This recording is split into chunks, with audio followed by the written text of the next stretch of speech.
Os ouvidos são responsáveis pela nossa audição e equilíbrio também, sabia? Eles são sensíveis e por isso é essencial protegê-los. Com o envelhecimento natural, eles sofrem uma perda na capacidade de funcionar. E para entender aí como funcionam os ouvidos, a gente vai conversar com a médica otorrinolaringologista, a doutora Melissa Avelino, que já está aqui conosco online. Doutora Melissa, seja bem-vinda. Bom dia para a senhora. Bom dia, Marina. Bom dia a todos. É um prazer estar aqui, tirando as dúvidas e conversando um pouquinho com vocês a respeito da saúde auditiva. Mesmo porque, Marina, agora, dia 3 de março, foi comemorado o Dia Mundial da Audição. Então, é um tema aí que nós temos sim que alertar e tirar todas as dúvidas. Vamos então começar, doutora. Obrigada por estar nos atendendo, né? Tirar um pedacinho aí do seu dia para atender a gente. Explica primeiro, doutora Melissa, para as funções aí dos ouvidos. A gente sabe, né? A principal delas é, claro, escutar, ouvir, né? Mas tem outras funções também? Na verdade, quando a gente fala da orelha, né, que hoje a gente divide, a gente antigamente falava ouvido, hoje o termo técnico é orelha, né? A gente tem a orelha externa, orelha média e orelha interna, né? Então, assim, não só a audição, mas como o equilíbrio também é dado por esse órgão. Então, assim, quando a gente fala no aparelho auditivo, o aparelho auditivo, ele tem a função, é claro, da audição, mas ele tem uma relação direta com a questão do equilíbrio, né? As vertigens, as tonturas, então tudo isso está relacionado com o nosso aparelho auditivo. Então quer dizer que se uma pessoa sofre aí com tonturas, o problema pode estar ali nos ouvidos dela? Perfeito, é isso aí. Quando o paciente chega para nós com alguma queixa, seja de desequilíbrio, seja de alguma queixa auditiva, é importante a gente conversar, porque existem algumas doenças que acometem a parte da orelha interna, e não só as células sensoriais da audição, mas também o equilíbrio. Certo. Doutora Melissa, chegou uma pergunta para a gente aqui da Marli Moura da Silva, lá de Nova Iguaçu, no Rio de Janeiro. Ela pergunta assim, ó: sinto um zumbido alto no ouvido, já fui em vários otorrinos e não resolveu. O que ela deve fazer, doutora? Então, na verdade, o zumbido é um sintoma que pode ser devido a uma perda auditiva. Então, por isso que é muito importante, quando a gente tem um sintoma, a gente tentar entender o motivo desse sintoma. Então, o zumbido pode ser desde uma consequência de um paciente que teve alguma perda auditiva, o zumbido pode ser um sinal de alerta de, por exemplo, a gente tem um tumor no ouvido, que é o neurinoma do acústico, que pode começar com sintoma de zumbido. Então, por exemplo, o zumbido, principalmente quando unilateral, ele nos levanta um alerta para buscar melhor onde está o problema. Então, o ideal é sim tentar diagnosticar o motivo que ela tem esse zumbido para assim ser tratada adequadamente. Certo. Doutora, e aquela coceirinha aí no ouvido, né? Que às vezes muita gente até coloca aí o cotonete para ver se, né, consegue tirar esse incômodo. O que pode ser? Pode ser um problema realmente? Então, a coceira do ouvido, aí essa aí é como, lembra que eu falei que o ouvido se divide em parte externa, média e interna, né? A orelha externa, que é o nosso conduto auditivo, o conduto auditivo, ele tem ali células e uma produção constante de cerume, e o cerume, na verdade, ele é uma proteção do ouvido. Nós não devemos manipular o ouvido, tem gente que usa até caneta, grampo, né? E dessa forma, a gente às vezes está abrindo uma porta de entrada para uma otite externa, para uma infecção. Sem falar que as pessoas às vezes manipulam e começam a ter uma dor muito intensa, porque o excesso de cerume, ele realmente incomoda, mas às vezes a manipulação do ouvido você bloqueia ali no seu conduto e isso gera uma pressão extremamente desconfortável. Então é por isso que a gente brinca, né? O melhor jeito de limpar o ouvido é com o cotovelo.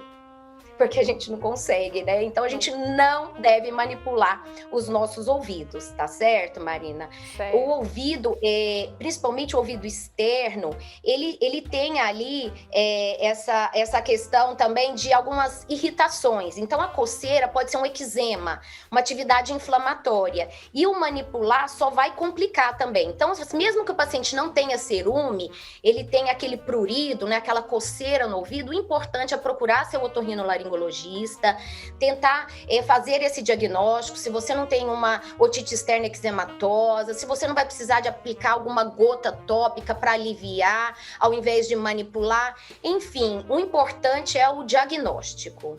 Certo, doutora, ficou o alerta então para a gente sobre a higienização, né, somente na parte externa mesmo aí, e eu queria que a senhora fizesse um alerta ainda maior em relação às crianças, né, que tem muita gente que vai fazer ali a higienização do ouvidinho da criança com essa haste aí, com o algodão, e isso não é recomendado, né? De jeito nenhum. Inclusive, com as crianças, eu recomendo muito no meu consultório para as mães usarem a toalha fralda na hora que vai, né? Principalmente o bebê menorzinho, que as mães têm sempre aquela fúria de querer as dobrinhas, usar o cotonete. Você vai com o dedo, é a melhor forma, porque aí você não vai entrar dentro do conduto.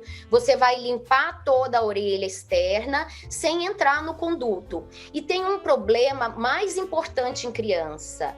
A gente tem muito trauma em criança, porque a própria criança às vezes pega o cotonete, quando os pais têm o hábito de usar o cotonete, e às vezes elas vão tentar utilizar o cotonete, Marina, e pode ter uma ruptura da membrana timpânica. Então, na criança, vale o alerta: nunca usar o cotonete, sempre limpar externamente a orelha, né? Sempre utilizar, como eu falo, em crianças menores, a mãe usa aquela toalha fralda, que aí você vai devagarzinho, enxuga, limpa o ouvidinho, e não ter cotonete em acesso à criança também é um alerta importante. Bacana. Doutora Melissa, e quando é que a dor de ouvido significa aí algum tipo de doença? Na verdade, a otalgia, que é a dor no ouvido, ela pode significar tanto um comprometimento só aqui na nossa orelha externa, que são as otites externas, ela pode significar uma otite média, ou ela ainda pode ser só uma dor irradiada, por exemplo, da sua articulação temporomandibular. Às vezes eu tenho aquele paciente que range muito o dente, que tem muita tensão, ele pode ter uma dor irradiada no ouvido. Então, na verdade, por isso que é tão importante, diante de uma dor de ouvido, né, evitar pingar sem diagnóstico, usar qualquer medicação, de preferência use um analgésico e procure o seu otorrinolaringologista ou o seu pediatra, no caso de criança, ou o seu clínico, enfim, precisa ser examinado esse ouvido, porque o diagnóstico vai me dizer como que eu vou tratar esse paciente. E o tratamento pode ser desde cuidados locais, como a gente faz quando a otite é só externa, pode ser necessário só o uso de analgésico. Por exemplo, hoje a gente sabe que uma otite média aguda, a gente não precisa, na maioria das vezes, mais usar antibiótico. Então, tem uma série de questões que vai depender individualmente de cada caso. Então, o mais importante é, a dor do ouvido está vindo de que parte do ouvido? Porque, como a gente falou, o ouvido, né, vem desde a parte externa até a orelha interna. E ainda tem a questão das estruturas adjacentes, né, que são aquelas dores que podem ser reflexas de algum outro problema e o seu ouvido está normal. Ele só ser ali onde você está sentindo a irradiação de outro comprometimento em outro local. Ah, sei. Em relação à gripe, doutora, muitas vezes a gente sente, parece que o ouvido meio entupido. Pode acontecer isso quando a gente está gripado? Sim, na verdade, Marina, quando a gente fala em otite externa, é aquela otite mais de Caldas Novas, né? Eu falo que o goiano conhece muito a otite externa, né? Que é aquela otite por entrada de água ou por manipulação do ouvido. É a pele do conduto que inflama. Então, por isso que a otite externa, normalmente, ela também pode dar a sensação de ouvido tampado, mas ela não tem relação com gripes, com resfriados. Já a otite média, que é o acúmulo de líquido no ouvido médio, normalmente ela é precedida de um quadro respiratório, de uma gripe, de um resfriado, onde é produzido secreção nas cavidades nasais e a tuba auditiva, por estar em comunicação direto ali com a nossa rinofaringe, que é a parte posterior do nariz, pode acumular líquido nesse ouvido interno, no ouvido médio. E é esse momento que o paciente tem essa sensação de ouvido tampado e de dor. Ah, tá bom. E em relação a essa questão da água, né? Quando entra aí água no ouvido, o que que deve ser feito e o que que não pode ser feito de jeito nenhum, doutora? Que realmente o pessoal de vez em quando faz até algumas receitas caseiras ali. Qual que deve ser o procedimento correto? Então, se você entrou uma água no ouvido, você não está com nenhuma inflamação no seu ouvido, Marina, você está numa piscina, você mergulhou mais fundo, sentiu que entrou uma água no ouvido, você não está com dor, é só água no ouvido, até mesmo aquela coisa, a receita da avó lá de pingar gotinhas de álcool, são muito bem-vindas, né? Porque o álcool vai puxar a água, então você pinga algumas gotinhas, vira a cabeça para o lado e você vai sentir escorrer. O cuidado a gente tem que ter nesses casos, se o paciente já está com alguma inflamação, porque aí ele pode sentir muita dor, né, na hora que pingar o álcool. Mas para retirada de água é tranquilo. O que não pode ser feito é a tentativa de manipulação. Porque normalmente quando a pessoa sente que entra água no ouvido, ela começa a manipular. Aí ela começa a mexer, não saiu, ela pega o cotonete. E aí, às vezes, tem uma cerinha ali, ou tem alguma coisa, aí que é a hora que o paciente tem uma piora do quadro, ou cria uma porta de entrada para uma otite externa também. Certo, que era só uma água no ouvido pode se tornar uma coisa mais grave, né? Doutora, e a dor de dente? A senhora disse aí que algumas outras dores, né, podem irradiar aí e provocar dor no ouvido. A dor de dente pode provocar, sim, essa dor também nos ouvidos? Com certeza. Como nós comentamos, a otalgia pode ser proveniente de uma dor reflexa. Então, eu dei o exemplo da articulação temporomandibular, né? Quem tem que trava ou que range dente ou que faz muita tensão, essa é uma das causas. Uma dor de dente, uma infecção no dente, pode também ser outra causa, principalmente se o paciente tem uma inflamação grande, né? Fez um abscesso ou alguma infecção importante do dente, ele pode ter irradiação para o ouvido, né? Porque a nossa mandíbula aqui, ela tá diretamente, como se diz, em contato aqui. O nosso conduto auditivo externo, a nossa articulação temporomandibular, ela tá diretamente em contato. Então, por isso que é muito frequente qualquer problema dentário irradiar com dor para o ouvido. Certo. E em relação aos sons, né? Que a gente, às vezes, muita gente até, né, fica com um fone de ouvido ou som mesmo ambiente muito alto. Em que medida que eles podem ser prejudiciais? Quais os cuidados que temos que ter em relação a esses ruídos e os sons? Isso é muito importante, Marina, principalmente com os nossos jovens, né?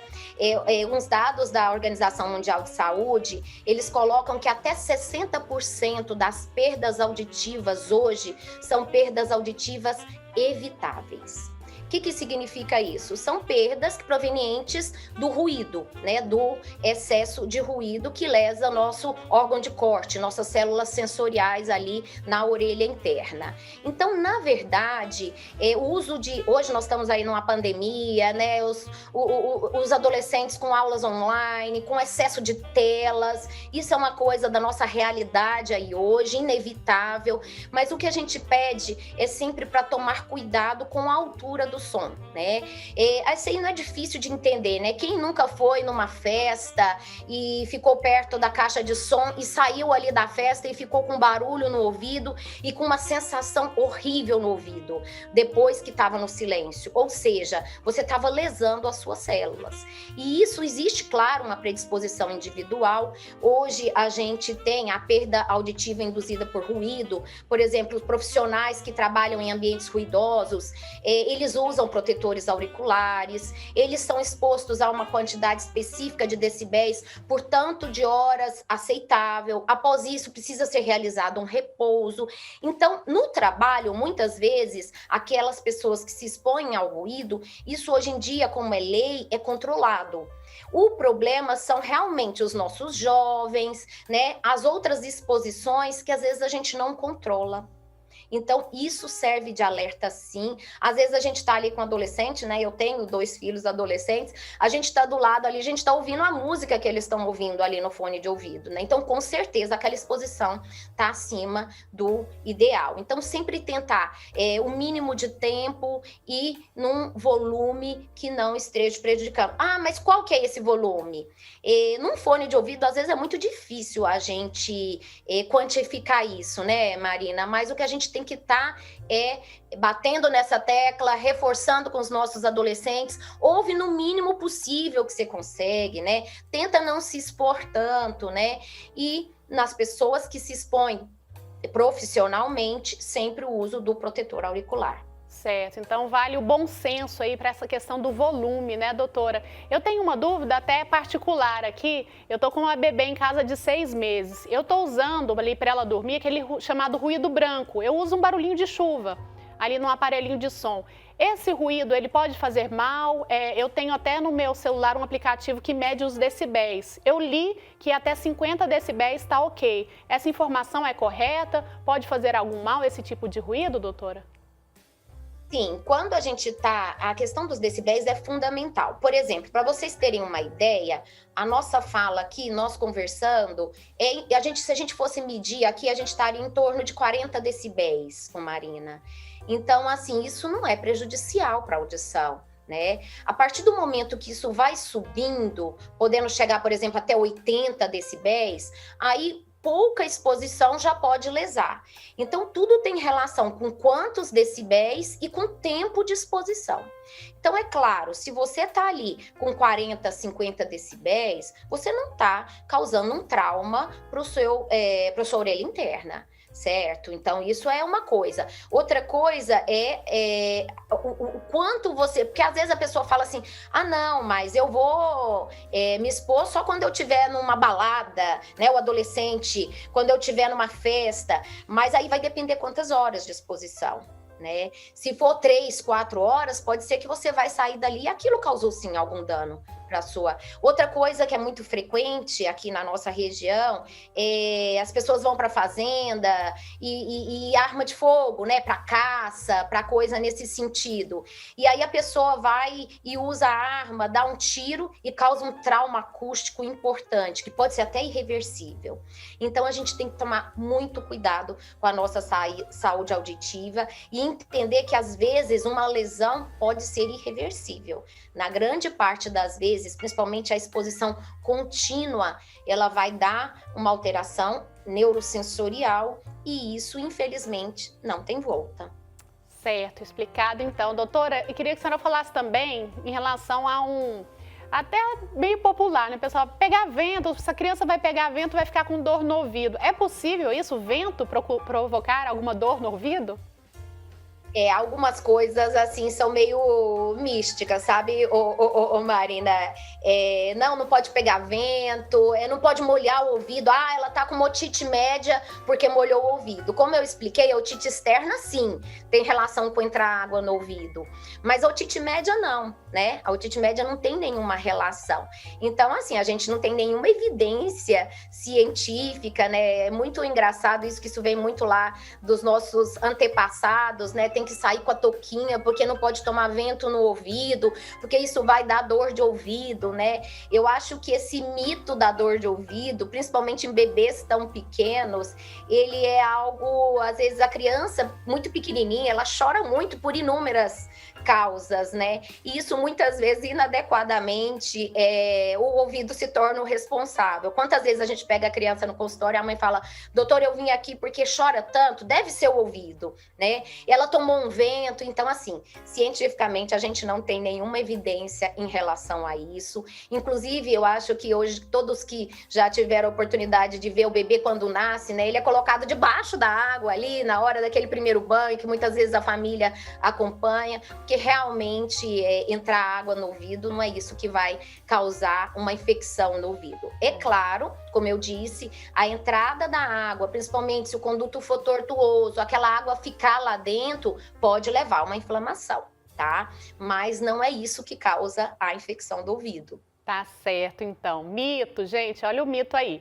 E, doutora Melissa, fala pra gente também em relação a essa questão do envelhecimento, né, dos ouvidos. É natural que a gente vá perdendo aí a nossa capacidade de ouvir com o passar dos anos? E como que a gente pode fazer para manter aí os nossos ouvidos ativos por mais tempo?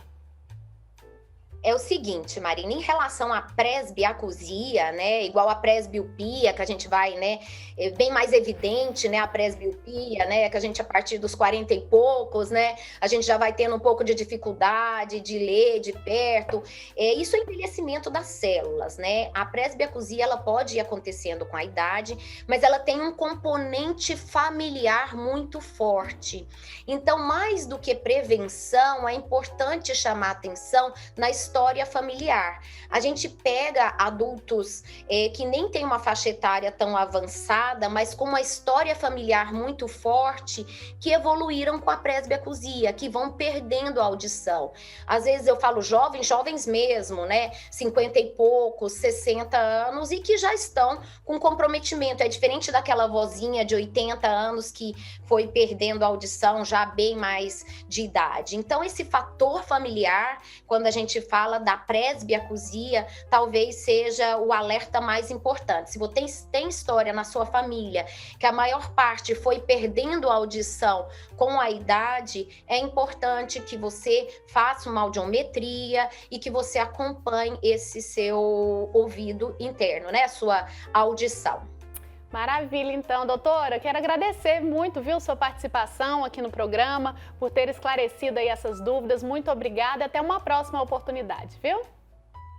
Tá joia, Marina, obrigada. Foi um prazer estar esses minutos aí com vocês e até uma próxima. Até, é isso, gente. Fica o recado aí. Se cuidem, viu? Cuidem da saúde dos ouvidos de vocês.